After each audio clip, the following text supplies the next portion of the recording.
novo, vai, 1, 2, 3 e... Oi, gente! Estamos aqui no Garagata. Eu vou entrevistar. Sacanagem. Tatazinha. Tata, o que você tá achando do congresso? Parado. Sério? Muito sem graça. Uma nota, assim, de 10 a 0. O que você tá achando das músicas? Não, é 0 a 10. Boa. Forró? Então quer dizer que você É curte um um forrozinho.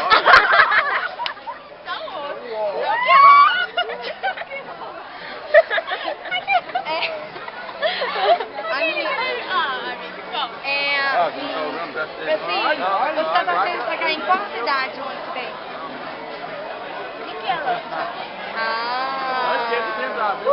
Então, encerramos mais uma matéria do nosso Canagota. Tá, deixa eu dar... Vai, Valtão. É porque Niquelândia é mais agitado. Pera aí, vamos abrir espaço pra pessoa fazer reclamação. Não, gente. Pode falar.